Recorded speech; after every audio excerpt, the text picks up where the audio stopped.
Bonjour frères et sœurs, nous espérons que vous allez bien. Par la grâce de Dieu, nous sommes au 3e jour de nos 3 jours de jeûne et de prière avec pour thème « Saisis les clés de ta destinée afin de réécrire ton histoire ». Peut-être tu es en train de vivre une histoire que quelqu'un a écrite. Et si quelqu'un a écrit une histoire et que tu es en train de vivre, non, ce n'est pas ton avantage. Donc tu dois prendre la résolution d'écrire ton histoire à la lumière des Écritures et inspiré par le Saint-Esprit. Ou bien tu es même en train de vivre une histoire que c'est toi-même qui as écrit cette histoire. Si tu l'as écrit sans le Saint-Esprit, tu as frappé à côté. Mais maintenant, pour pouvoir écrire ton histoire de la plus meilleure de façon, tu dois demander l'aide au Saint-Esprit. Parce que Jésus-Christ a dit que je vais vous envoyer une aide. Il va vous conduire dans toute la vérité.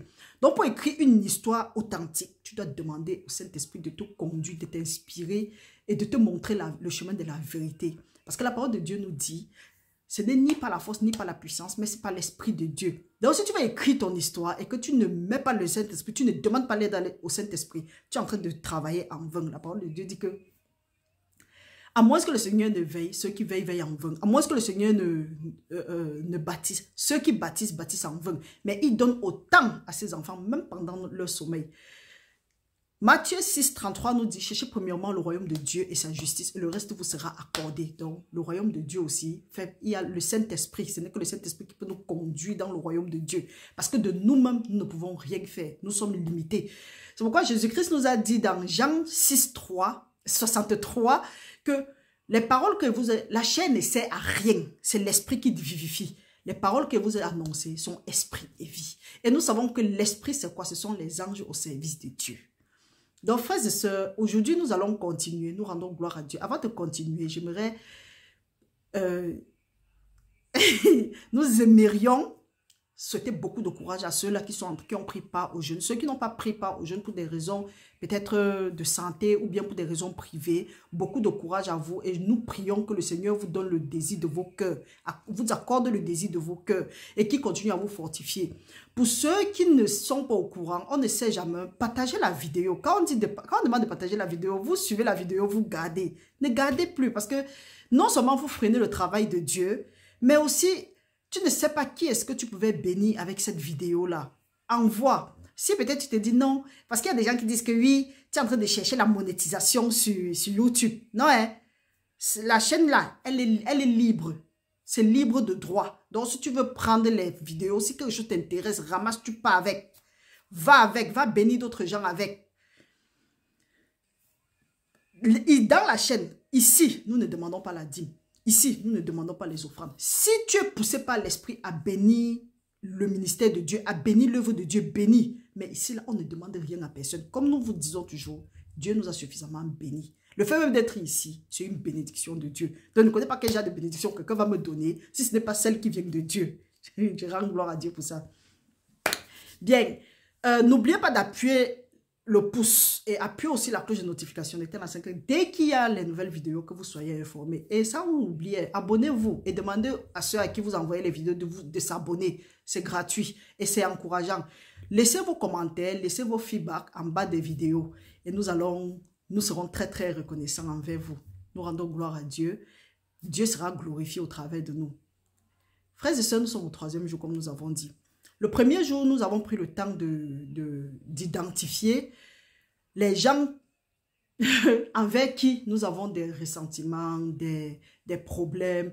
Nous avons demandé à identifier ces gens-là et aller écrire leur nom quelque part dans un cahier afin de prier pour eux, leur pardonner et libérer notre cœur. Donc, nous avons parlé de comment est-ce que le jeûne peut être agréable à Dieu. Parce que si tu es en train de jeûner et que tu as toujours les gens dans ton cœur, ça ne sert à rien. Tu peux jeûner même toute ta vie. Tu ne vas pas avoir de réponse.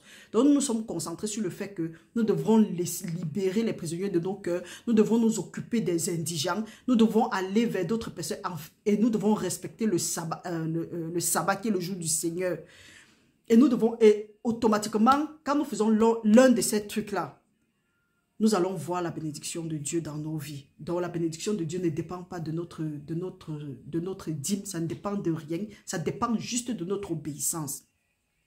Ça, c'est ce que nous avons fait le premier jour. Hier, nous avons dit que nous identifions ce qui peut nous empêcher d'entrer dans notre terre promise. Parce que nous avons vu le cas de Moïse. Moïse a certes fait le travail de Dieu, il a accompli, mais il n'est pas entré dans la terre promise. C'est la même chose comme nous.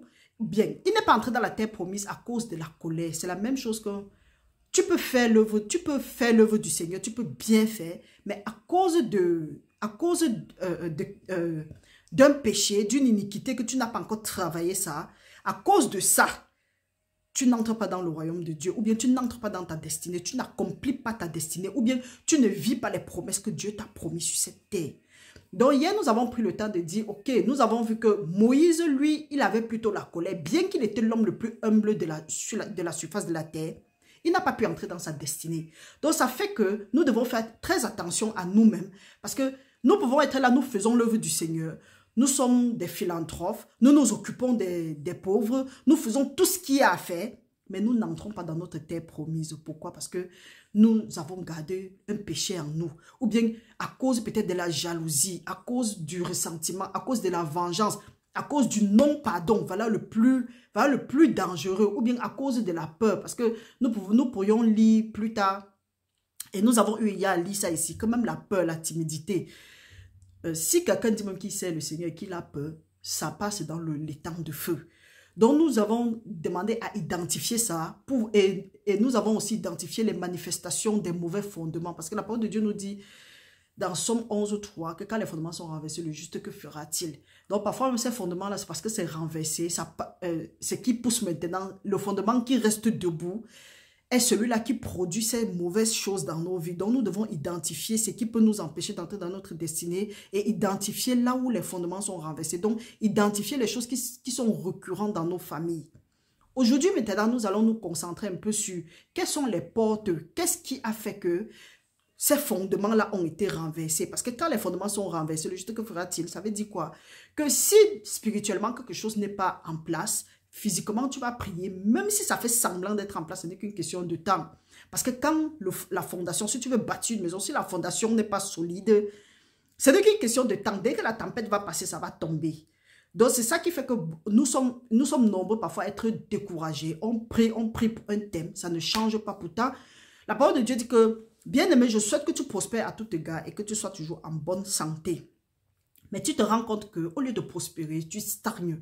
Pourtant, quand tu comprends, la parole de Dieu dit que béni soit le Père de notre Seigneur Jésus-Christ qui nous a bénis de toutes sortes de bénédictions spirituelles dans les lieux célestes avant la fondation du monde. Mais pourquoi est-ce que Dieu m'a béni avec toutes sortes de bénédictions? Et ici, là, je vis seulement les calamités. C'est ce que nous allons voir aujourd'hui. La parole de Dieu nous dit dans Proverbe 26:2, la malédiction sans cause n'a point d'effet. La malédiction sans cause n'a point d'effet. Nous avons aussi appris que ce soit le monde physique ou le monde spirituel, c'est régi des lois et des principes. Si quelque chose se passe ici physiquement, qu'est-ce qui s'est d'abord passé spirituellement? Et généralement, ce qui s'est passé se passe physiquement, spirituellement, ça a déjà pris effet. Et d'une manière ou d'une autre, Dieu nous a mis en garde, Dieu nous montre. Parce que la parole de Dieu dit quoi? Dieu a dit à Jérémie que je t'ai établi prophète des nations. Plus tard, il y a un passage aussi qui dit, Dieu ne va rien faire sans avoir au préalable révélé ça à ses prophètes. Donc, quand nous dormons, nous avons des rêves. C'est vrai qu'il y a beaucoup de gens qui disent qu'il ne faut pas tenir compte des rêves. Mais le rêve, c'est ta vision spirituelle. Tu entres dans le monde spirituel. Dieu vient par le rêve, il te montre quelque chose. Le problème, c'est que parfois, on est ignorant. Quand on ne comprend pas, on dit que c'est le diable qui a initié ça, on quitte dessus. Non. Quand Dieu nous montre quelque chose parfois dans le rêve, ou bien il permet que ce que l'ennemi est en train de faire, nous voyons, c'est pour nous demander c'est pour que nous soyons prêts. C'est pourquoi il dit que mon peuple est détruit parce qu'il lui manque de la connaissance. Puisque tu as jeté la connaissance, moi aussi, je vais te rejeter. Dieu parfois nous montre ça dans le rêve, mais nous ne prenons pas garde. Nous ne prenons pas garde. Ou bien tu es là, tu as un problème. Tu dis, Seigneur, quel est le problème? Seigneur, je t'invoque, montre-moi. Tu rêves, tu te lèves, tu dis que c'était seulement un rêve. Tu pars, tu continues à prier. Non, faisons très très attention à nos rêves. Parce que tout est initié dans le monde spirituel et à partir de nos rêves. Et Dieu nous montre ça d'une manière ou d'une autre. C'est pourquoi la parole de Dieu insiste en disant que quelqu'un a semé son champ. Un cultivateur a semé son champ. Il est allé. On a vu que le cultivateur, c'est Dieu. Le champ, c'est le monde. Le blé, c'est nous les hommes. Il a semé son champ, il s'en est allé. L'ennemi est venu, il a semé l'ivraie parmi le blé. C'est la même chose comme Dieu t'a créé, il a mis les bénédictions qui est le blé dans ta vie. Mais quand tu dormais, quand tu étais encore ignorant, quand nous étions encore ignorants, l'ennemi est venu, il a sémé les mauvaises choses. C'est la même chose qu'il a fait à nos parents. Ce qui fait qu'il y a le blé, il y a l'ivraie dans nos vies. Parfois même l'ivraie là, ce n'est pas de nous. Nous avons passé le temps à s'aimer, à dire que oui Seigneur, le Seigneur nous a donné le blé. Mais parce que l'ivraie avait pris racine, l'ivraie est étouffante ou bien étouffante, ça fait que le blé même que nous avons, quand ça pousse, l'ivraie étouffe. Ça fait que tu pries, tu jeûnes, tu fais ce qu'il y a à faire. Vu le fait que l'ivraie a été sémée à partir de tes ancêtres, ça étouffe ton blé. Ce qui fait que tu subis la même chose que tes ancêtres ont subi. C'est de là où on parle de malédiction générationnelle. Donc, pour ceux qui discutent que malédiction générationnelle, je vous dis toujours, si tu viens ici, tu veux discuter avec moi, utilise la parole de Dieu et demandons ensemble la révélation afin de comprendre ce que la parole de Dieu nous dit. Donc, si maintenant,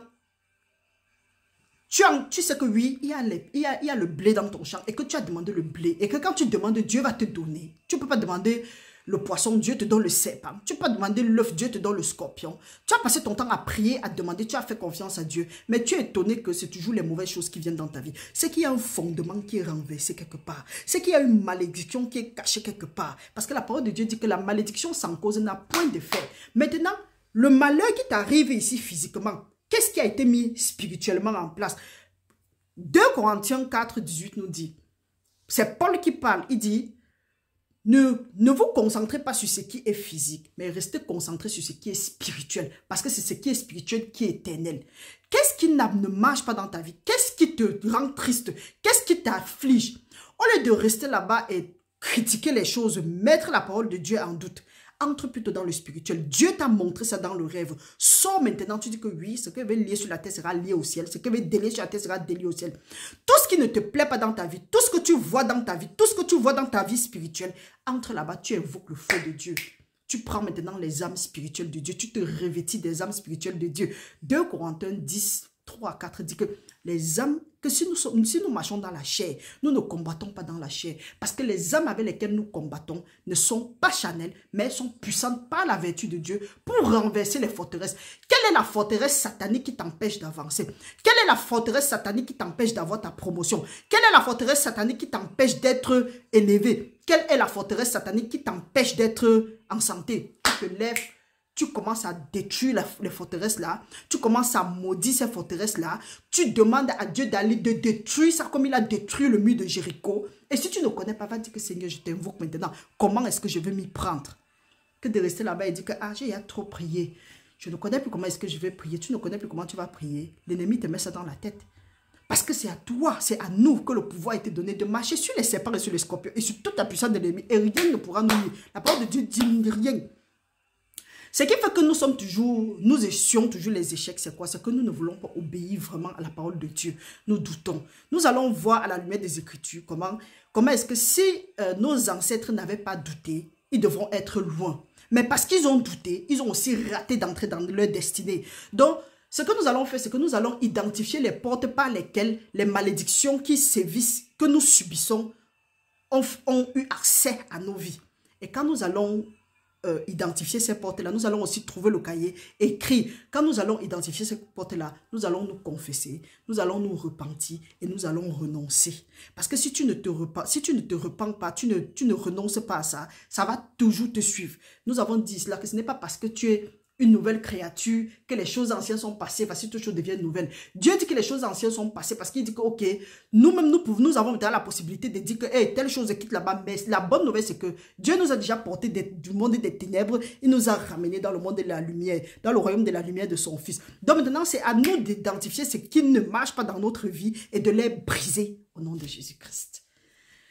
Toute malédiction, la parole de Dieu nous dit, par exemple, dans Galates 3:13, que Jésus-Christ nous a racheté de la loi de la malédiction, en devenant malédiction pour que nous devenions bénédiction et que nous héritons des bénédictions qui avaient été données à Père Abraham.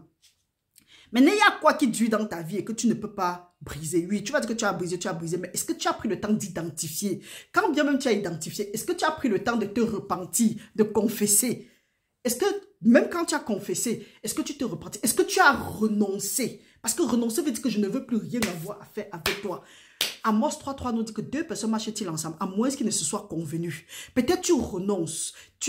Comme il y a les fondations, comme il y a une porte ouverte, la nuit, quand tu es en train de dormir, on vient encore tisser les alliances par la nourriture, par le sexe, par l'eau, par les embrassades, autant de choses. Mais toi, comme nous sommes ignorants, nous ne comprenons pas.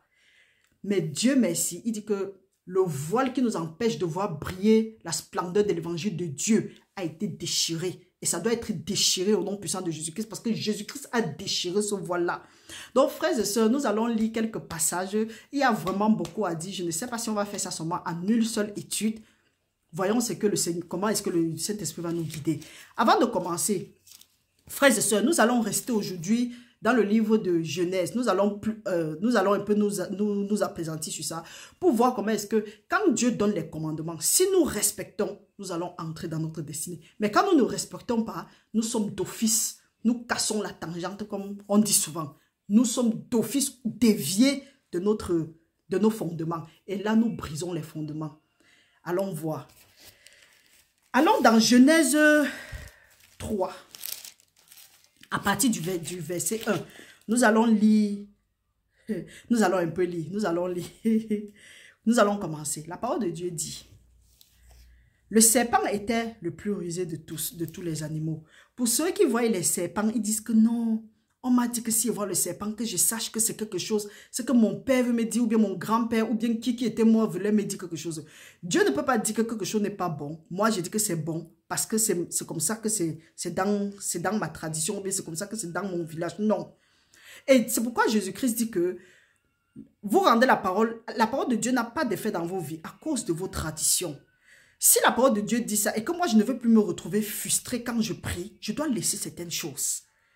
Et souvent, il faut que le voile qui nous empêche de voir briller la splendeur de l'évangile dans nos vies maintenant soit déchiré au nom puissant de Jésus-Christ une fois pour toutes.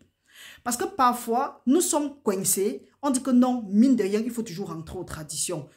Tu ne peux pas suivre deux lièvres à la fois. Tu ne peux pas servir deux dieux. Soit tu vas négliger un et tu vas te concentrer sur l'autre. Ou tu vas...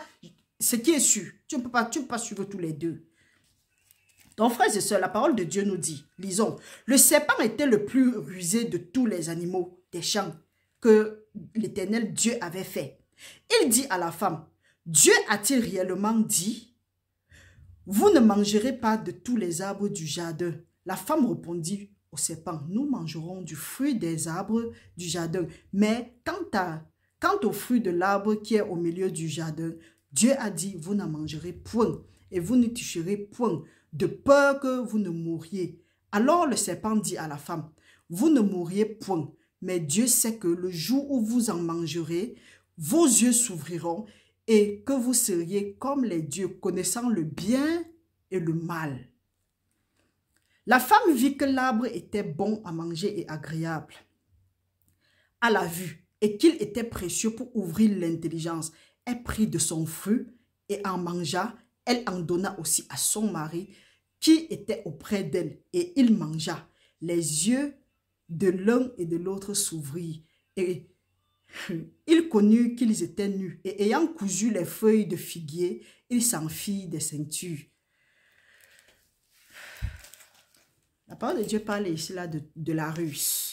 Ce que l'ennemi utilise pour détruire les enfants de Dieu avec, c'est la ruse. Et la première ruse, c'est quoi? Il te fait douter de la parole de Dieu. Généralement, on va comprendre que, vous passez le temps, on vous a formaté. Vous signez sur ça le Dieu des Blancs. Vous laissez le Dieu des Noirs pour chercher le Dieu des Blancs. Que ça là, c'est toujours la ruse de l'ennemi. Que ce que vous lisez là, ce que vous croyez là, ce sont les hommes qui ont écrit. Mais les hommes qui ont écrit sous l'inspiration du Saint-Esprit. La preuve en est que même si ce n'est même pas le cas, tout ce qui est ici se manifeste. Nous voyons ça jour et nuit. Tout ce qui est ici, c'est comme si c'est quelque chose qui avait été écrit à l'avance et nous sommes en train de vivre ça. Maintenant, qu'est-ce qui se manifeste? Si le bon se manifeste, c'est pour dire que oui, quelqu'un a signé le bon et c'est ça que nous vivons. Mais comme le mauvais se manifeste et que nous ne sommes pas d'accord, ce n'est pas par rapport à ce qui est ici, qu'est-ce qu'il faut faire? Pendant ces 21 jours, nous essayons de changer le cours de notre vie. Donc la première chose que l'ennemi va faire dans nos vies, le diable qui est le serpent, c'est d'abord de nous faire douter de la parole de Dieu. Dire que ce n'est pas Dieu qui a écrit.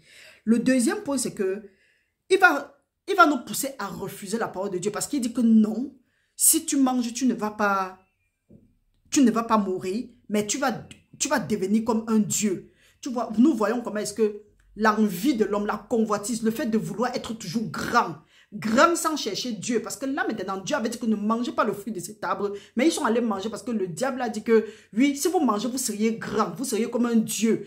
C'est pour dire que l'être humain déjà enviait comment Dieu était, mais il voulait être grand. Ce n'est pas une mauvaise chose. Il voulait que son intelligence s'ouvre, mais il n'a pas cherché ça à la façon de Dieu. C'est comme ça que des gens ont des pouvoirs ici dehors. Quand tu dis que non, c'est pas normal. Quelqu'un ne peut pas avoir un pouvoir comme ça et il te dit, et il réunit le Seigneur Jésus-Christ, il dit que c'est le Dieu des Blancs, et tu es derrière lui, tu dis que tu es un chrétien. Il y a problème. Tu dis que tu crois au Seigneur Jésus-Christ. C'est qu'il y a problème. Il te dit non. Tu vois comment est-ce qu'il opère le miracle. Tout le monde peut opérer le miracle. Nous avons ce pouvoir-là.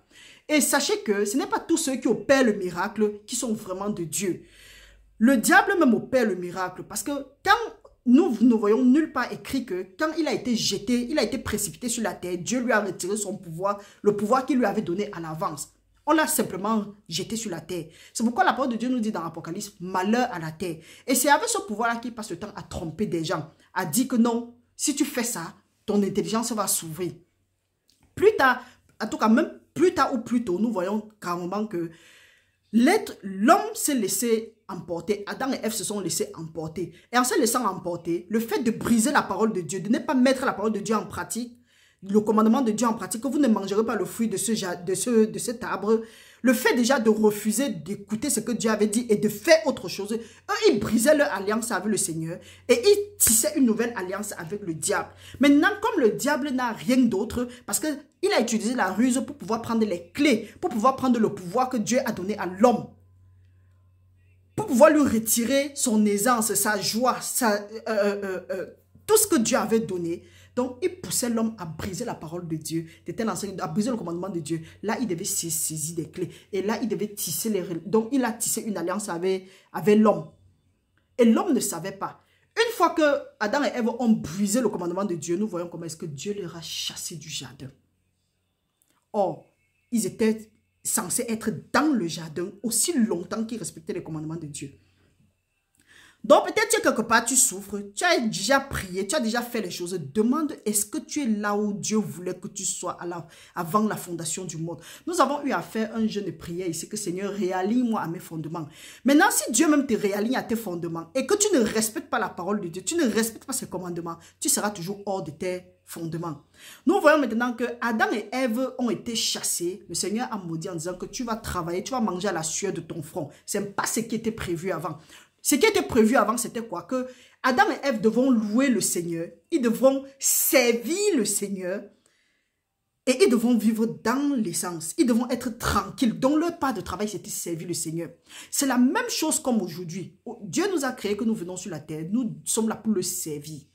Mais l'ennemi utilise d'autres choses. Il dit que non, c'est le travail qui paye.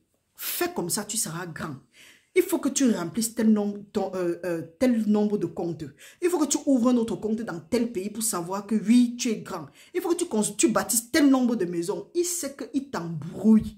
Il sait que quand tu cours après ces choses-là, tu ne peux pas trouver le bonheur. Et qu'en courant après ces choses-là deviennent tes idoles. Et là, tu es toujours en train d'idolâtrer l'ennemi, l'adversaire de Dieu. Tu n'es pas en train d'adorer Dieu comme la parole le dit, que tu dois aimer Dieu de tout ton cœur, de toute ton âme et de toute ta force. Peut-être toi, tu es maintenant en train de servir Dieu, mais tu constates qu'il y a des choses qui ne marchent pas, ou bien, oui, tu as donné ta vie à Dieu, mais les choses ne marchent pas toujours. Rentre maintenant regarder, peut-être ce que tu es en train de vivre là, ça vient de tes ancêtres. Ça vient de tes ancêtres. Parce que nous voyons aussi là que Adam et Ève, nous voyons comment est-ce qu'ils ont été chassés. Donc les enfants qui devront naître dans l'aisance sont nés dans la souffrance. Hors du jardin d'Éden. Donc mon frère, ma soeur, une fois que tu as brisé la parole de Dieu, tu as tissé automatiquement l'alliance avec le diable. Et il va te faire miroiter des choses, te faire courir après des choses. Et ces choses-là à la fin te rendent plutôt malheureux. Parce que la parole de Dieu dit que si tu veux être heureux, si tu veux avoir du bonheur, si tu veux être dans l'aisance, cherche premièrement le royaume de Dieu et sa justice et le reste te sera accordé. Mais si tu cherches ce qui va t'être accordé comme le cadeau, avant de chercher Dieu, tu vas souffrir. Et c'est ce que Dieu ne veut pas. C'est pourquoi il y a certaines choses que nous sommes en train d'endurer. C'est pourquoi avant la fin de cette année, ou bien pendant ce temps de jeûne et de prière, nous devons éliminer les choses qui nous volent notre paix et nous devons rentrer à l'évangile du Christ. Nous devons rentrer au commandement. Nous devons rentrer et respecter les commandements de Dieu pour voir les choses changer dans nos vies. Donc nous avons dit que la première chose que l'ennemi fait, c'est nous faire questionner, donc mettre le doute dans nos cœurs. Quand il met le doute dans nos cœurs, il fait comme ça que nous disons que Dieu est menteur. Et il dit que non, vous n'allez pas. Donc il nous fait refuser. Il dit que non, vous n'allez pas mourir, mais vous allez être des dieux. Il nous fait envier ce que nous n'avons pas besoin d'envier. Et là maintenant, quand tu envies ça, la convoitise entre dans ton cœur. Là maintenant, l'orgueil vient parce que tu as envie d'acquérir ça pour être vu. Et ils avaient encore besoin d'être les dieux. Pourquoi? C'est la même chose que nous vivons aujourd'hui. C'est pour ça qu'Ecclésiaste dit qu'il n'y a rien de nouveau sur le soleil. Ce qui est a déjà été. Une autre chose maintenant, l'ennemi va te pousser à désirer les choses que Dieu ne veut pas. Tu vas commencer à désirer, tu vas vouloir la grandeur. Nous avons lu ce matin dans Romains 12 que n'aspirez pas aux choses élevées. On veut être la tête sans obéir à Dieu. On veut être grand, on veut être pam-pam, bling-bling, sans obéir à Dieu. Ça, c'est le plan de l'ennemi. Et quand nous commençons à faire ça, quand nous commençons à dire que oui, nous voulons être grands, nous voulons être élevés, nous voulons ceci, nous voulons cela, sans chercher Dieu, mon frère, c'est là où les sectes commencent. Et automatiquement, même loin même des sectes, les sectes même ce sont une branche. Là, tu as déjà adoré un autre Dieu, tu es allé vers un autre Dieu. Et c'est ce que Dieu ne veut pas. Donc nous voyons ici là que, à cause du fait que Adam et Ève ont désobéi à la parole de Dieu, ils ont été chassés du jardin. Maintenant, quand ils ont été chassés du jardin, ils ont commencé à souffrir. Même le serpent qui faisait comme s'il était leur ami, ils sont devenus ennemis. Donc, c'est Dieu maintenant qui a créé l'inimitié entre eux. Donc, quand le serpent, la parole de Dieu dit que toi, tu vas manger la poussière et que le serpent va manger la poussière et que l'homme va écraser sa tête. La poussière, c'est qui? Si ce n'est pas seulement l'être humain, parce que nous avons été faits à partir de la poussière. C'est pour dire quoi? C'est ce que nous voyons aujourd'hui. Tu te places mal, le diable vient te frapper parce que c'était depuis le jardin d'Éden. Mais gloire soit rendue à Dieu que Jésus-Christ est venu et il nous a racheté de la loi de cette malédiction-là. Et quand nous lisons plus tard, nous allons voir que Dieu a dit à l'homme que tu vas cultiver la terre qui va te produire les épines. Bon, il y a une de mes soeurs qui peut comprendre ça, les épines, ce que ça veut dire. Donc, frères et sœurs, faisons très attention à ce que Dieu nous dit de faire. Et nous nous entêtons, ou bien nous laissons les gens dire n'importe quoi. Maintenant, imaginez un instant qu'un de nos parents a peut-être posé cet acte, ou bien un de nos ancêtres. Peut-être nous n'étions pas nés, peut-être même 4, 5 générations en arrière. Et que ça n'a pas encore été identifié et brisé. Tu peux imaginer ce qui peut se passer aujourd'hui. C'est pourquoi nous prions. Ou bien parfois, quand nous ne prions même pas, nous sommes aussi comme ça. Nous subissons des choses. Dans la famille, il y a des choses. Tu vois, quelqu'un va dire, oui, si c'est la pauvreté, oui, mon grand-père était pauvre. Ma grand-mère dit que ma grand-mère maternelle de quoi, était pauvre jusqu'à elle mangeait seulement dans la poubelle. Aujourd'hui, tu regardes, oui, c'est toujours comme si la pauvreté ne fait que sévir. On dit que oui, dans notre famille, il n'y a personne qui est même parti jusqu'à arriver tel niveau, jusqu'à avoir tel niveau. Ou bien toutefois qu'on part, on rentre. Oui, la seule personne qui pouvait même aller, qui pouvait même un peu percer et même décéder en route. Et après, quand on dit que non, il faut laisser ça, rentre, voir, tu dis que non, génération, je ne suis pas moi, il n'y a pas la malédiction dans ma vie. La parole de Dieu dit que la malédiction sans cause n'a point d'effet. C'est pour dire que s'il y a une calamité dans ta vie, tu ne vas pas appeler la maladie la bénédiction. Tu ne vas pas appeler la pauvreté la bénédiction. Tu ne vas pas appeler l'échec la bénédiction. Tu ne vas pas appeler la stagnation, le retard, le rejet, la bénédiction. Non. Ça, ce n'est pas la bénédiction, mais Dieu peut utiliser cette malédiction-là et tourner ça à ton avantage. Aujourd'hui, nous allons identifier les portes d'entrée. La première porte d'entrée, c'est l'idolâtrie. La parole de Dieu nous dit dans Genèse, nous allons aller dans Exode, autant pour moi. La parole de Dieu nous dit dans Exode, de 3 à 5, tu n'auras point d'autre Dieu devant ma face. Tu ne te feras point d'image taillée, ni de représentation quelconque des choses qui sont en haut dans les cieux, qui sont en bas sur la terre, qui sont dans les eaux plus bas que la terre. Tu ne te prosterneras point devant elles et tu ne les serviras point. Car moi, l'Éternel, ton Dieu, je suis un Dieu jaloux qui punit l'iniquité des pères sur les enfants jusqu'à la 3e et la 4e génération de ceux qui me haïssent. Peut-être même nos parents faisaient ça, ils pensaient qu'ils étaient en train d'adorer Dieu, mais comme le peuple est détruit à cause de leur manque de connaissances, peut-être nos parents ont fait des choses croyant qu'eux, ils faisaient du bien à leur génération, alors que l'ennemi les a trompés par la ruse. C'est vrai, on va dire que oui, les hôtels qu'on monte dans les familles, c'est Dieu qui avait instauré ça. Oui, Dieu avait instauré. Mais quand il a constaté qu'il y avait plus, dont les gens utilisaient ça pour faire des conneries avec, de même comme dans le temple de Dieu, Jésus-Christ a dû fouetter ceux-là, les échangeurs. C'est la même chose qui s'est passée avec les hôtels qu'on montait. Parce que c'est Dieu à la base qui avait initié ces hôtels. Mais Dieu a refusé ça parce que plus tard maintenant, Dieu a plutôt donné son fils. Parce qu'il a dit que tous sont corrompus. Toutes ces choses-là sont corrompues. Dieu a maintenant dit que, ok, maintenant ce n'est plus la loi, c'est la grâce. Voilà mon fils. Celui qui l'acceptait a la vie éternelle. Mais celui qui refusait est d'office condamné. Donc frères et sœurs, faisons très très attention. Qu'est-ce que nos parents ont servi? Peut-être nos parents ont continué à faire ces hôtels-là. Pas que peut-être, il y a ceux-mêmes qui connaissent, qui ont continué à bâtir ces hôtels-là dans l'ignorance, croyant que oui, ils servaient Dieu. Pourtant, ce n'est pas le Dieu, le Dieu de notre père Abraham, Isaac et Jacob. C'est un autre Dieu. Le fait d'être parti vers un autre Dieu fait qu'aujourd'hui, tu subis des choses que tu ne connais pas d'où ça vient. Tu ne peux pas avancer. Tu ne peux pas avoir, le bonheur. Tu ne peux pas avoir quelque chose jusqu'à dire que oui. C'est comme si tu regardes seulement, les autres sont en train de partir. Toi, tu es derrière, tu es spectateur. Après, tu dis que, hey, je suis même venu, tu te frustres seul. Ça, ce n'est pas le plan de Dieu. Dieu dit qu'il va punir jusqu'à la 3e et la 4e génération. Mais maintenant, Dieu nous dit dans Ézéchiel 18 que si nous ne suivons pas les pas de nos parents, si nous ne faisons pas ce que nos parents faisaient, nous n'allons pas payer les péchés de nos parents. Mais si nous voulons suivre les mêmes pas, nous allons payer les péchés de nos parents. C'est pourquoi, quand quelqu'un vient, il dit que oui, je prie le Seigneur, je prie le Seigneur. Après, il te dit que oui, il faut qu'il aille faire telle chose parce que c'est la tradition. Après, tu es étonné que il vient encore te dire que oui, depuis qu'il prie, rien ne se passe parce que Dieu ne le répond pas. Je te regarde et je dis que, mais mon ami, tu attends que Dieu te réponde comment? Je ne suis pas défenseur de Dieu, mais je te dis seulement parce que tu n'es pas servi de Dieu. Dieu ne partage pas sa gloire avec quelqu'un. Quand tu mélanges Dieu, Dieu n'est plus sur ça. Tout ce qui peut prendre la place de Dieu dans ta vie, il faut savoir que Dieu a raté d'avance. C'est une porte d'entrée, une porte d'accès pour gâter tes fondements. Nous voyons que l'idolâtrie, nous allons voir ça dans... l'idolâtrie, c'est tout ce qui prend la place de Dieu dans nos vies. Qu'est-ce que tu fais le plus que d'adorer Dieu? La parole de Dieu dit que aime Dieu de tout ton cœur, de toute ton âme, de toute ta force. Est-ce que tu aimes Dieu vraiment? Tel que tu prends Dieu, c'est ça qui te prend.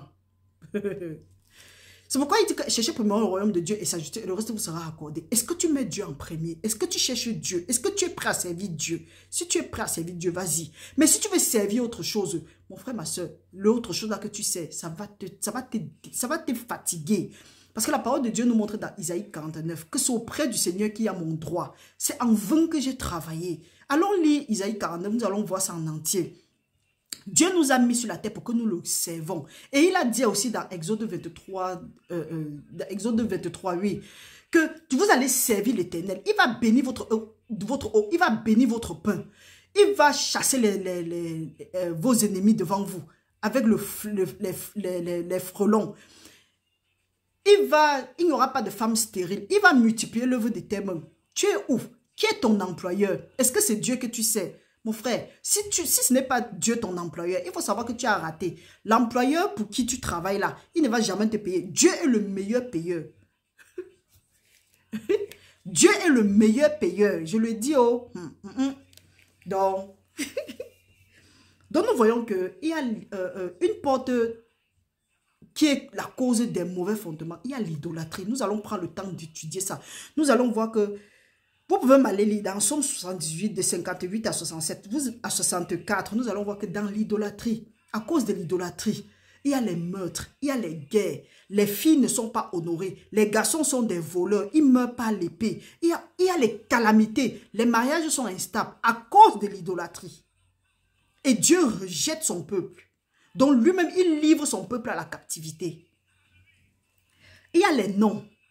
Certains noms qu'on attribue parfois aux enfants, ou bien on a attribué, ou bien nos parents ont eu à prendre, qui voulaient dire les noms des divinités. Donc, c'était les noms des divinités bizarres là. On prenait certains noms, on s'accroche dessus sans savoir ce qui était attaché à ce nom-là. Donc, si tu es quelqu'un qui vient d'une famille où il y a un nom, commence à demander que le sang de Jésus-Christ purifie ton nom au nom de Jésus-Christ. Parce que si tu ne demandes pas que ton nom soit purifié et que ton nom soit changé, parce que ce que tu vas lier sur la terre sera lié au ciel, c'est qu'il y a les choses qui sont attachées à ce nom-là, qui peuvent être ta potion, alors que ce n'est pas ce que Dieu veut. Pour ceux qui disent que non, les noms n'ont rien à faire, si Dieu ne changeait pas le nom d'Abraham à Abraham, le nom de Sarah, de Saraï en Sarah, le nom de Jacob en Israël, et vous voyez, s'il ne changeait pas ça, ces gens-là ne pouvaient pas entrer dans leur bénédiction. Nous voyons aussi que Saul a été changé en Paul. Le seul endroit où il n'y a pas eu de changement, mais qu'il a crié à Dieu, c'est le nom de Jabès, qui voulait dire douleur. Vous voyez comment est-ce que le nom de Jabès, ça résonne quand même bien, hein? C'est mignon. Jabès, pourtant ça veut dire douleur. Vous voyez comment est-ce que le nom était attaché. Il a fallu que Jabès aille crier à Dieu. Donc, l'une des portes des mauvais fondements, des malédictions, ça peut être nos noms. Donc, frères et sœurs, très important, regardez ce que ça veut dire. Une autre chose, c'est l'esclavage. Parce que nous ne savons pas ce que nos parents ont fait dans le temps. Peut-être nos parents étaient ceux-là qui attrapaient les esclaves, ou bien ils attrapaient les gens, ils partaient garder chez eux. Nous savons aussi que, moi je sais qu'à l'époque, j'ai vu un film où, quand le chef mourait, quand le soi-disant chef mourait, on devait l'enterrer avec 6 filles vierges. Si peut-être parmi les 6 filles vierges, ou bien tes ancêtres faisaient partie, nos ancêtres faisaient partie de ceux qui partaient attraper les enfants, pour que les enfants des gens, pour qu'on aille enterrer vivantes. Il faut savoir que voilà aussi les choses qui apportent les morts prématurées, parce que le sang là continue à crier.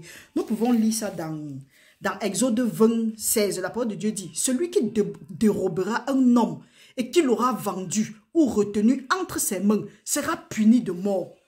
L'homme là sera puni de mort. Ça veut dire quoi? Même s'il ne meurt pas physiquement, comme nous voyons dans le jardin d'Éden, Adam et Ève ne sont pas morts physiquement, mais spirituellement, le contact a été brisé, les choses ont commencé à tourner mal, ce qui fait qu'ils sont quittés de l'aisance à la souffrance. Même si l'homme là a volé un homme ou bien il a caché un homme, même s'il ne meurt pas, spirituellement, beaucoup de choses meurent. Si peut-être, imagine un instant que, ton ancêtre faisait partie de ces gens-là, subitement, il y a les morts précoces, il y a des choses bizarres, ou bien ceux qui font les crimes rituels. Il y a les choses bizarres qui se passent dans les familles. Après, on va s'asseoir et commencer à dire que, oh, qu'est-ce qui n'a pas marché. Mais ce qui est curieux, c'est que quand tu dis que rentrons au Seigneur, on dit que laisse ça. Depuis les temps anciens, nos parents partent toujours. Et on continue à aller chez les marabouts, les sorciers, qui ne sont rien d'autre que les agents du diable. L'autre porte d'accès de ces fondements maudits, donc de ces malédictions, il y a l'immoralité. Et quand on parle d'immoralité, on parle de la fornication, de l'adultère, l'homosexualité, la polygamie, le lesbianisme et autres. Frères et sœurs, quand on préparait ça, c'était un peu amusant. Parce que quand nous regardons bien, la polygamie est une porte d'accès à ces fondements donc à ces fondements maudits, à ces malédictions. Parce que dans la polygamie, nous voyons que dans la polygamie, il y a la jalousie, il y a le favoritisme, il y a certains qui sont aimés plus que les autres, il y a l'amertume, la convoitise, la concurrence, donc la rivalité. Il y a toutes sortes de choses. Nous pouvons regarder par exemple le cas de Jacob, de Joseph et ses frères. Joseph était aimé de son père, au point même de recevoir un habit de plusieurs couleurs. Et c'est à cause de ce favoritisme-là que son père avait envers lui, que ses frères l'ont vendu. Vous voyez, donc ça crée une certaine... Le père aimait Joseph plus que les autres. Et c'est à cause de ça que Ruben et ses frères ont décidé de le vendre. Quand nous regardons maintenant, nous voyons que même la polygamie fait que, à cause de ça, Jacob aimait Rachel plus que Léa. Or, Léa avait plusieurs enfants et elle passait le temps à rendre Rachel, qui n'avait pas d'enfants, jalouse. Et elle blessait Rachel avec les paroles. Nous pouvons aussi regarder le cas de Pénina et de Anna. Les deux femmes de Elkana. Nous voyons toujours qu'il y avait la polygamie.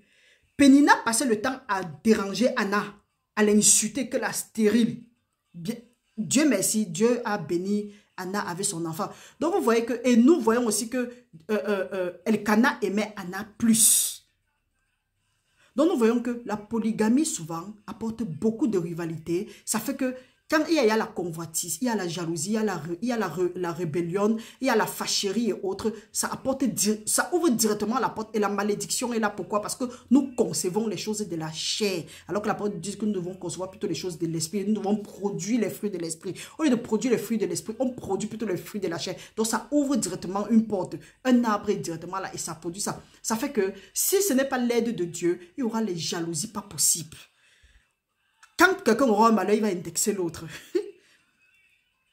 Telle femme et l'autre, la polygamie, ça fait toujours comme ça là. Donc vous voyez que une porte de malédiction là, ça vient aussi de la polygamie. Donc observons ça, discernons et refusons tout ce que l'ennemi peut mettre dans notre tête. Donc c'est ça aussi qui ouvre l'immoralité, donc l'adultère. Parce que le fait déjà d'être polygame, bon, ça aussi c'est l'adultère.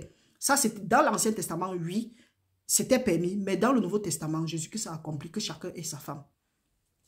Ou bien que chacun ait son mari. Il y a aussi le sang versé. Il y a les avortements. Hier, par exemple, aussi, nous avons parlé des avortements. Il y a aussi les crimes rituels, comme on dit là. Parce qu'il y a parfois les gens, on a besoin du sang pour faire une ou deux choses. Les gens partent chercher les autres, ou bien dans leur secteur des ténèbres là, ils appellent le nom des autres et ils versent le sang. Il y a ceux même qui arrêtent les gens vrais, ils partent et ils tuent. Il y a le fait de couper toujours les animaux pour verser le sang. Quand on verse le sang là, on invoque quel genre d'esprit. C'est pour ça que la terre nous a même rejetés. La parole de Dieu dit que si vous souillez la terre où vous êtes, ça va vous rejeter. Donc il y aura la sécheresse. Voilà aussi une porte d'accès aux malédictions. Ensuite, nous avons la sorcellerie et la magie. L'affaire de malédiction là, nous pouvons voir ça dans Habakkuk 2:12 qui dit que malheur à celui-là qui bâtit une ville avec le sang, qui fonde la ville avec l'iniquité. Et c'est ça aussi qui apporte souvent les morts prématurées. Nous pouvons aussi lire, nous voyons aussi qu'une autre porte d'accès des malédictions générationnelles, là, il y a la sorcellerie et la magie. Pour rien comme ça, quelqu'un pratique la sorcellerie contre toi, tu n'as rien avec la personne. Mais la sorcellerie et la magie, c'est une branche toujours de l'idolâtrie, parce que ça vient toujours de là. La parole de Dieu nous dit dans Matthieu 10, 36, que l'homme a pour ennemi les gens de sa propre maison. Si ce n'est pas quelqu'un qui te connaît, il ne va pas pratiquer la sorcellerie sur toi. Donc, ceux-là qui pratiquent la sorcellerie, généralement, sont les gens de ta propre maison. Quand on dit propre maison, c'est ceux-là qui viennent, qui sont autour de toi, ceux-là qui te connaissent. Nous pouvons voir ça dans la parole de Dieu, parce que même Jésus-Christ résistait à la parole de Dieu. Quand nous lisons dans 2 Samuel 15:22, la parole de Dieu dit que la résistance à la parole de Dieu est aussi un signe de divination. Et la divination fait toujours partie de la magie. Nous voyons que Judas ne devait pas trahir Jésus s'il suivait vraiment les enseignements de Jésus-Christ. Mais il suivait à sa façon. À cause de la convoitise, il a vendu Jésus. Nous voyons maintenant que Judas, quand tu regardes, était très proche de Jésus-Christ. Mais c'est lui qui l'a vendu. Donc, quand la parole de Dieu dit que les ennemis de quelqu'un sont les gens de sa propre maison, nous pouvons prendre directement l'exemple de Judas et de Jésus. Et il y a plusieurs d'autres exemples comme ça là dans la parole de Dieu. Parce que nous voyons que même Joseph a été vendu par ses frères. Et nous pouvons lire la même chose dans Michée 7, 6d, ou bien c'est 6c, quelque chose de ce genre. Les ennemis de quelqu'un sont les gens de sa propre maison. Ce n'est pas pour dire que nous devons marcher partout et regarder les ennemis. Non, faites à part. Même si celui-là fait n'importe comment, la parole de Dieu dit qu'ils vont venir par un chemin, mais ils vont s'enfuir par ce chemin. La parole de Dieu dit que toute arme forgée contre toi va rester nulle et sans effet. Toute langue qui s'élève en Dieu contre toi, tu les condamnes. Si la magie ou la sorcellerie a accès à ta vie, il faut savoir que c'est que peut-être tu as brisé un commandement ou bien tu ne respectes pas la parole de Dieu quelque part. Parce que la parole de Dieu dit que qui va te protéger, tu seras la prunelle de son œil, à condition de faire ta part. C'est pourquoi on dit ici que si tu pratiques les commandements de Dieu, Dieu a l'obligation de veiller sur toi. Dieu a l'obligation de te garder. Dieu a l'obligation d'ordonner à ses anges de te porter afin que ton pied ne heurte pas sur le caillou. Dieu a l'obligation d'envoyer ses anges camper autour de toi pour te retirer de tout danger. Donc, si tu es en train de servir Dieu sincèrement, n'aie pas peur de ce que le diable peut faire pour toi. Regardons par exemple ce que Jésus-Christ a dit. Donc quand on dit que Dieu a l'obligation d'envoyer ses anges camper autour de toi pour t'arracher de tout danger, ce n'est pas un mythe, c'est une vérité. Parce que quand nous voyons, Jésus-Christ lui-même a été tenté par l'ennemi, mais Jésus-Christ a résisté. Donc c'est pour dire que frères et sœurs, si pendant ce temps de jeûne et de prière, tu es tenté, ne sois pas surpris. Parce que même après le jeûne et la prière, ce que nous avons fait, c'est que nous disons que identifier ce qui peut vous mettre hors jeu.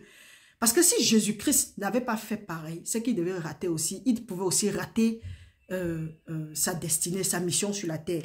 Allons lire dans Matthieu 4, à partir du verset 1. Nous allons lire quelque chose.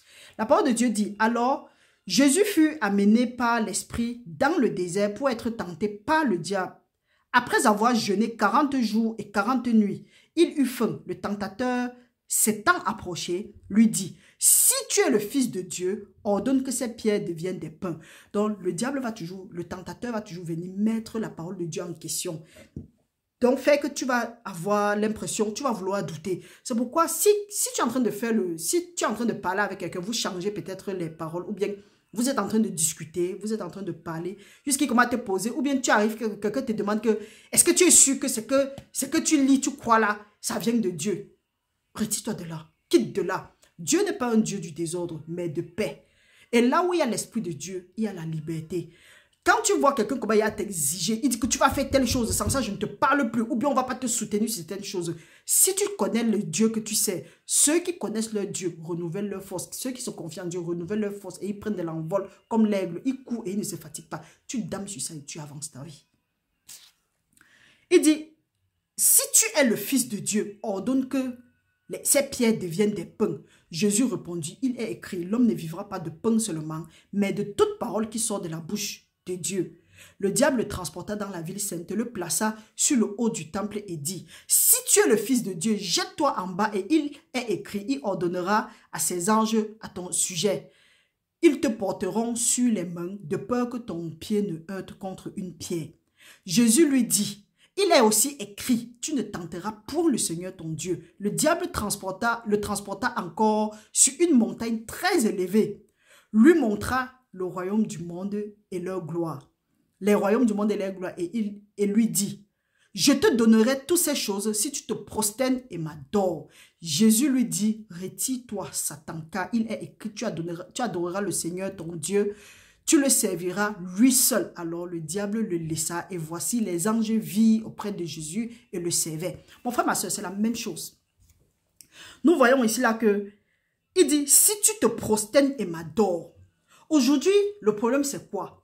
Même quelqu'un qui n'a rien veut que tu l'adores. Un être humain veut que tu laisses Dieu, mais tu l'adores. Avertissement à ceux-là qui sont dans les églises, ou bien à ceux-là qui suivent les gens sur Internet, ils font comme si ces gens-là sont leur Dieu. C'est pourquoi je dis toujours, quand tu commences à faire comme si tu veux dire que, oh, maman maman Marie, ou bien, je te dis comment elle va te bloquer. Parce que là, non seulement celui qui accepte ça est en danger, mais toi aussi qui dis maman et autres là, tu es en danger parce que tu peux prendre cette personne-là comme ton Dieu. Tu peux commencer à l'adorer même sans t'en rendre compte. Là où on est, tu ne dois pas être conduit à moi. Tu es conduit à Dieu. C'est pourquoi nous saturons souvent les exhortations avec la parole de Dieu. Parce que c'est la parole, c'est la vérité là qui a franchi. Ce n'est pas les mamans et autres. Le fait, parce que parfois nous nous prosternons devant d'autres dieux même sans nous en rendre compte. Qu'est-ce qui prend le plus de ton temps? C'est cette chose-là qui est ton Dieu. Et quand cette chose-là est ton Dieu, Dieu se retire. Ce n'est pas étonnant que face à certains trucs, tu rencontres certaines difficultés. Tu es étonné parce que tu dis que oui, tu sais Dieu, pourquoi ça t'arrive? Est-ce que Dieu est vraiment là? Je ne dis pas ce que Dieu dit que ok, attends. Mais quand Dieu dit même que attends, tu es même dans la joie. Tu n'es pas triste et tu dis que oh, Dieu m'a dit d'attendre. Non, ce n'est pas un fardeau. Au contraire, tu es boosté parce que tu sais que Dieu fait toutes choses bonnes en son temps. Parce qu'on est là, tranquille, dans la paresse et autres. On dit que dans l'assoupissement, on dit que oui, Dieu va faire toutes choses bonnes en son temps. Non, hein, Dieu ne va rien faire en son temps si toi-même tu ne fais pas. Tu dois te lever parce que c'est à toi que le pouvoir a été donné. Et les anges sont là, ils n'attendent que la voix du Seigneur pour faire ce qu'ils ont à faire. Nous voyons aussi ici là que si Jésus-Christ n'avait pas la parole de Dieu, il ne pouvait pas combattre le diable. Il a combattu quand l'ennemi dit qu'il est écrit parce qu'il connaît la parole. Et ce n'est pas tous ceux-là qui viennent avec la parole qui sont vraiment de Dieu. C'est pour ça que la parole de Dieu dit qu'on doit avoir l'esprit des Bériens. Allez toujours regarder si ce qu'on nous enseigne est juste. C'est pour ça que quand l'ennemi est venu, il a dit qu'il est écrit. Jésus-Christ aussi pouvait dire il est écrit. Il faut que quand l'ennemi vienne, il dit que oh, telle chose, tu lui dis qu'il est écrit. Mais si tu ne connais pas, si tu n'as pas une intimité avec Dieu, si tu ne lis pas ta Bible, si tu n'es pas nourri, spirituellement, tu vas commencer au pour dire qu'il est écrit. Après, on va frustrer les enfants de Dieu et dire que oui, on va frustrer ceux qui ne sentent que oui, regarde, tu sais Dieu, pourquoi ta vie est comme ça là? Jusqu'à tu es frustré, jusqu'à tu dis que oui, c'est même vrai, depuis qu'il sait Dieu, c'est comme si ça ne va pas. Ça ne va pas, pourquoi? Qu'est-ce que tu as fait pour que ça n'aille pas? Lève-toi maintenant, identifie les domaines de ta vie que tu sens que ça ne va pas. Identifie, tu notes, tu cherches les portes d'accès. Qu'est-ce qui peut être à l'origine de ça? Tu regardes dans ta famille. Est-ce que c'est quelque chose qui est récurrent ou bien c'est seulement sur moi que ça commence? Qui a aussi eu ça? Fais les recherches. Après, tu t'arrêtes. Tu prends le sang de Jésus-Christ. Tu prends la parole de ton témoignage. Pour vaincre tout ça. La parole de Dieu dit qu'en Christ, nous ne sommes plus que vainqueurs dans le Seigneur Jésus-Christ. Il est hors de question que les choses continuent à te vaincre. Jamais de la vie. Ça ne doit pas se passer comme ça. Parce que la parole de Dieu dit que Dieu t'a donné le pouvoir de marcher sur les serpents et sur les scorpions et sur toute la puissance de l'ennemi et rien ne pourra te nuire. Donc tu as la puissance. Mais si tu laisses cette puissance-là, tu dis que oh, ma vie n'avance pas. Tu crois que c'est en allant voir tel pasteur que tu vas... Non, hein, le pasteur ne va pas venir briser la malédiction générationnelle qui sonne dans ta vie. Non. Non, ou bien tu penses que tu vas payer le pasteur, il va prier pour toi, ou bien tu vas payer le pasteur et les choses vont finir parce que Dieu a dit que oui, si tu... C'est même quel évangile là-bas? La parole de Dieu dit que depuis le temps de Jean-Baptiste jusqu'aux apôtres, le royaume de Dieu est fort. Ce sont les brutes, les violents qui s'en emparent. Pourquoi est-ce que tu ne peux pas aussi t'emparer? Utilise la parole de Dieu pour vaincre l'ennemi de ta vie. Nous voyons ça ici. Et il veut dire toujours que Seigneur, c'est toi seul que je veux adorer. Parce que tu peux être en train d'adorer le diable, tu crois que tu es en train d'adorer Dieu. Et pour connaître que tu es en train d'adorer le diable, ton cœur est plus, tu as plus de penchant dans quoi? Qu'est-ce qui est le Dieu de ta vie? Qu'est-ce qui prend plus de ton temps? Est-ce que c'est Dieu qui prend plus de ton temps? Si c'est Dieu qui prend plus de ton temps, c'est que c'est Dieu qui est ton employeur. Et là, tu es à l'aise. Mais si autre chose prend plus de ton temps, il faut savoir que quelqu'un d'autre est ton employeur. Et la parole de Dieu dit que d'autres maîtres ont régné sur nous et ils nous ont assujettis. Quand un autre maître règne sur toi, imagine ton ennemi. Il va te faire ça dur. Parce que si tu ne veux pas servir Dieu, automatiquement, tu sais l'autre côté. Et tu sais, on l'appelle l'ennemi de nos âmes. Il va te rendre la vie la fat. Il va te fatiguer. Je sais de quoi je parle parce qu'il sait d'où je viens.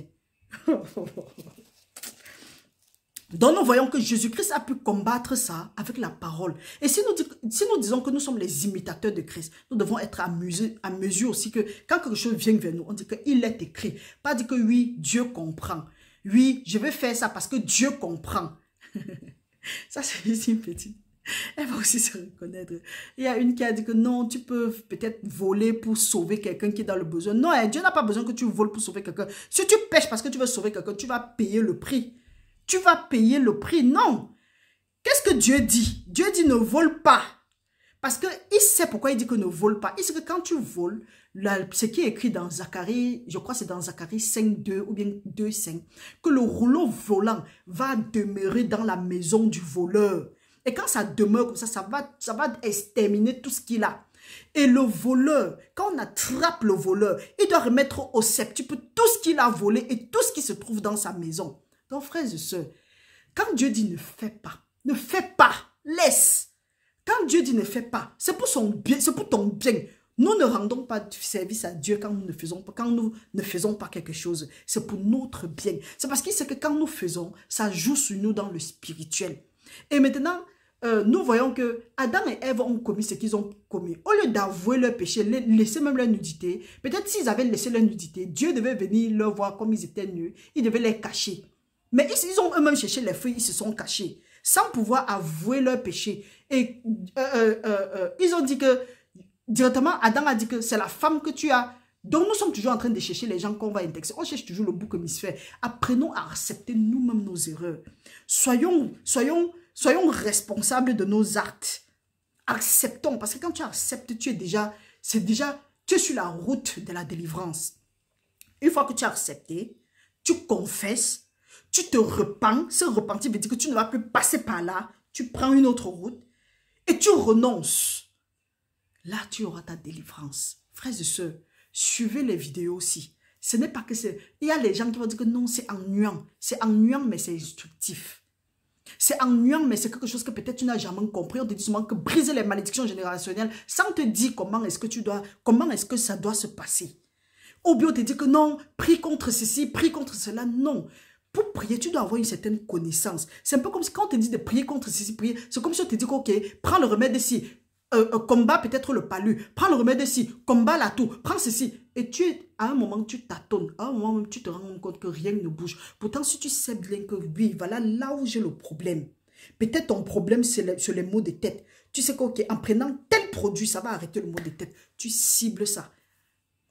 Ou bien tu as peut-être un mal, mais il y a un autre qui est plus... Donc, le grand frère, comme on dit, la racine même. Quand tu as frappé la racine mère, tu sais comment l'arbre là va se sécher. C'est ce que nous essayons de faire ici. Donc, frères et sœurs, restez bénis au nom puissant de Jésus-Christ. J'espère que nous avons été édifiés. Refusons la parole de Dieu qui dit dans Lamentation 7.5 que nos pères ont péché, ils ne sont plus. Aujourd'hui, nous en payons le prix. Non, tu n'es pas obligé de payer le prix. Tu n'es pas obligé de payer le prix parce que Jésus-Christ a déjà payé le prix. Si tu payes encore le prix, c'est parce que tu es ignorant. Identifie là où tu as des difficultés. Tu notes et tu dis que Jésus-Christ a déjà payé le prix. Tu fais l'échange. Si c'est la pauvreté, tu leur remets leur pauvreté et tu prends ta richesse. Tu reprends ta richesse. Et ça là, ça se fait seulement dans la parole de Dieu et en soumettant nos vies à Dieu. Soumettre nos vies à Dieu veut dire rester dans la parole de Dieu, demander l'aide au Saint-Esprit. Pas certains gens que tu dis que non, voilà comment est-ce qu'il faut faire. Eux, ils sont tranquilles. Après, ils t'appellent, ils commencent à murmurer. Hey, chacun a ses challenges. Et je ne suis pas Dieu, pardon. Tout le monde, on se met seulement là-bas. Je monte seulement la route. Comment est-ce que moi aussi j'ai fait pour être délivré? Pour être là en train de parler avec vous comme ça. Avant, je ne pouvais pas parler comme ça. Là, ceux qui me connaissent savent que je pleurais beaucoup. Gloire à Dieu. Restez bénis au nom puissant de Jésus-Christ. Je prie que ce soit vraiment entré dans vos cœurs et que nous allons prendre la peine d'étudier et de regarder quelles sont les portes d'accès. Qu'est-ce qui facilite le malheur ici dans ma vie? Et il faut arrêter ça. Ce n'est pas parce que peut-être quelqu'un a commis ça et il n'est plus que tu crois que oui, ça ne peut pas t'atteindre. S'il y a quelqu'un dans ta lignée familiale qui a fait ça, ou bien même seulement quelqu'un dans ta famille qui a fait ça, il faut savoir que tu dois déjà briser ça parce que nous pouvons voir le cas de Akan. Akan avec Josué, à cause de ce que Akan a fait, il a pris les objets maudits. Les objets maudits, il avait dit quoi? Les choses que Dieu a dit que non, vous ne devez pas faire ça, vous ne devez pas prendre ça. Il est parti prendre. C'est la même chose comme quand Dieu dit que vous ne devez pas faire ça, nous on pas fait, ou bien nos aïeux ont fait. Aujourd'hui, nous souffrons. Pourtant, ce n'était pas prévu. Donc, il a fallu que Josué identifie ça avec l'aide de Dieu. Il est parti, il a cherché la face de Dieu. Dieu a dit qu'il faut regarder. Ils ont commencé à fouiller. On a constaté qu'Akan avait caché les choses dévouées par interdit dans sa maison, dans le camp des Israélites. Ceux-mêmes qui ne connaissaient pas payaient le prix. Parce qu'ils sont allés en guerre, on les a frappés. Et un petit peuple les a tapés alors qu'ils ont eu à taper les grands peuples. Donc quand tu brises la parole de Dieu, quand nous brisons la parole de Dieu, même les petits problèmes deviennent des géants, des Goliaths dans nos vies. Apprenons à être obéissants à Dieu. Apprenons à être à mesure de dire comme Jésus-Christ. Parce que quand Jésus-Christ dit qu'il est écrit, ça fait référence à Apocalypse 12, 10, qui dit que par le sang de l'agneau et la parole de notre témoignage, nous avons vaincu l'accusateur de nos frères. C'est la magie qui t'embrouille. C'est quoi qui t'embrouille? C'est la sorcellerie. C'est la sorcellerie, j'ai souvent entendu, on dit sorcellerie domestique. C'est ça qui t'embrouille. Hey, dis-leur qu'à l'heure ci, Jésus-Christ n'est pas mort pour rien. Que celui qui est en Christ est une nouvelle créature. Les choses anciennes sont passées, voici toutes choses deviennent nouvelles. Et tu frappes. Mais si tu veux frapper avec les choses que tu avais eues, tu vas frapper, mais tu ne vas pas entrer dans ta terre promise. Donc, c'est normal que tu n'arrives pas à vivre certaines bénédictions. Mais ce n'est pas ta portion au nom puissant de Jésus-Christ, parce que Jésus-Christ a déjà fait le travail. Venons maintenant et prenons ça par force au nom puissant de Jésus-Christ. Reste béni dans le nom de Jésus-Christ. Partagez la vidéo, mettez j'aime et que le Seigneur continue à vous fortifier. À la prochaine.